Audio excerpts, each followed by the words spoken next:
Good morning, dear students. Today we will complete our story. In the previous class, we have started a story. Name of the story is Strong or Weak, and we have done till third paragraph. Here we have discussed about teak tree, who is very much proud because he think that he is very handsome and strong, and he told the little plant herb that he is very much strong. So herb told him that he should not feel so much of pride because everyone has to fall one day. So we have discussed the story till herb, and after that one day there was a storm in the forest. इससे पहले हमने read किया है कि एक बहुत तेज़ हवा चल रही थी, तो जो हर्ब्स का प्लांट है वो नीचे झुक गया था, लेकिन टीक ट्री को कोई फ़र्क नहीं पड़ा था। उसके बाद में जो टीक ट्री है उसने हर्ब का मजाक भी उड़ाया था। One day there was a storm in the forest. एक दिन फॉरेस्ट में बहुत ज़्यादा तेज तूफान आया। द हर्ब बॉव्ड लो, तो जो हर्ब है वो नीचे झुक गया था। As usual the teak did not want to bow. अब जो टीक ट्री है वो झुकना नहीं चाह रहा था, मतलब जब बहुत तेज़ हवा चल रही थी, वैसे तो उसकी ब्रांचेस इतनी स्ट्रॉन्ग होती हैं कि वो हवा को ज़्यादा इफ़ेक्ट नहीं आता, लेकिन जब बहुत तेज़ हवा आती है तो बड़े बड़े जो ट्रीज़ हैं वो भी हिल जाते हैं। तो जो टीक ट्री है वो झुकना नहीं चाह रहा था। The storm kept growing stronger. जो तूफान है वो बहुत ज़्यादा तेज हो रहा था। The teak could not longer bear it. अब ये इतना तेज जो तूफान आ रहा था, तो जो टीक ट्री है वो भी इसको बर्दाश्त नहीं कर पा रहा था। He felt his strength giving away. उसको क्या लग रहा था कि जो उसकी स्ट्रेंथ है वो उसको छोड़ रही है, मतलब कि वो वीक महसूस कर रहा था। ही फेल डाउन, वो नीचे गिर गया। This was the end of the proud tree. ये उस प्राउड ट्री का एंड, मतलब कि वो जो उसको अपने आप पे बहुत ज़्यादा प्राउड था कि मैं बहुत स्ट्रॉन्ग हूँ, मैं बहुत हैंडसम हूँ, मैं कभी नीचे नहीं झुक सकता, मैं कभी मर नहीं सकता, मेरा कुछ नहीं बिगड़ सकता।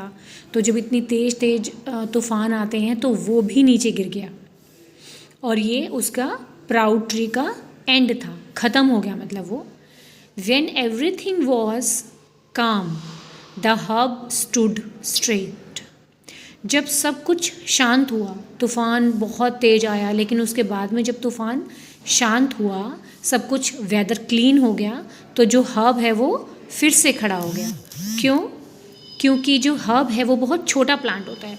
छोटा प्लांट बो हो जाता है, मतलब नीचे झुक जाता है, लेकिन वो इतना ईजी टूटता नहीं, क्योंकि जो हवा होती है वो थोड़ा ऊपर ज़्यादा इफेक्ट करती है, नीचे ज़मीन पे इतना इफेक्ट नहीं करती। तो ऊपर ज़मीन पे अब ट्री है, वो जितना बड़ा ट्री है उतना ही ज़्यादा उसका नुकसान होगा। He looked around. उसने चारों तरफ देखा। He saw the proud teak had fallen. उसने क्या देखा कि जो उसके साथ में एक बड़ा सा पेड़ खड़ा हुआ था टीक ट्री का, वो नीचे गिर चुका है। और हर्ब जो है वो नीचे नहीं गिरा था, वो सिर्फ झुक गया था। लेकिन जैसे ही सब कुछ ठीक हुआ, तूफ़ान शांत हुआ, वेदर अच्छा हुआ, तो वो झुक के वापस खड़ा हो गया। ऐसा नहीं है कि उसको कुछ बिगड़ा नहीं, थोड़े बहुत तो लीव्स उसके भी झड़ गए होंगे, एक दो टहनियाँ उसकी भी टूट गई होंगी, लेकिन पूरा जो वो प्लांट है वो नहीं मतलब ख़त्म हुआ, वो बच गया था। लेकिन जो टीक ट्री है वो पूरा का पूरा ही नीचे गिर गया था, इतना तेज तूफ़ान आया था। So moral is never make fun of those who are weak than you. इसका मोरल क्या हुआ स्टोरी का कि हमें उनका मजाक कभी भी नहीं उड़ाना चाहिए जो हमसे वीक होते हैं। देखो, वीक और स्ट्रॉन्ग ये हमारे थिंकिंग होती है मेन। हम खुद सोच लेते हैं कि हम बहुत स्ट्रॉन्ग हैं, सामने वाला वीक है। हमें ये सोचना चाहिए कि हम स्ट्रॉन्ग हैं, हमें अपने आप को वीक नहीं सोचना चाहिए, बट हमें सामने वाले को भी वीक नहीं सोचना चाहिए। हमें अपने आप को पॉजिटिव रखना चाहिए, स्ट्रेट रखना चाहिए, ठीक है, हमें स्ट्रेंथ है, हम कर सकते हैं, ये एटीट्यूड हमारा होना चाहिए। बट किसी दूसरे को हम ये नहीं बोल सकते कि ठीक है मैं इंटेलिजेंट हूँ तो सामने वाला इतना इंटेलिजेंट नहीं है, या सामने वाले की हैंडराइटिंग बहुत ख़राब है, या कुछ भी। उससे क्या होता है, एक प्राइड फील होता है, और वो जो प्राइड है, एक होता है प्राउड जो पॉजिटिव होता है, जो टीचर्स करते हैं अपने बच्चों पे, जो पेरेंट्स करते हैं अपने बच्चों पे, दैट इज़ प्राउड। लेकिन एक हम अपने आप के ऊपर एक घमंड करें कि नहीं हम बहुत अच्छे हैं, हमारे जैसा कोई नहीं है, that is wrong thing. So this story very interesting. Write the rest of the story in your English notebook. Whether if you have grammar notebook, then you can write in your grammar notebook.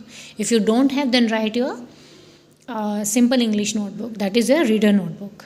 So right from here, I'm repeating once again. One day there was a storm in the forest. The herb bowed low. As usual, the teak did not want to bow. The storm kept growing stronger. The teak could not longer bear it. He felt his strength giving away. He fell down. This was the end of the proud tree. When everything was calm, the herb stood straight. He looked around. He saw the proud teak had fallen. Moral is, never make fun of those who are weak than you. So write this story in your English notebook and learn it also. Learn the first paragraph first, second, third. Learn 3 paragraphs today and rest of the paragraph learn tomorrow. Okay?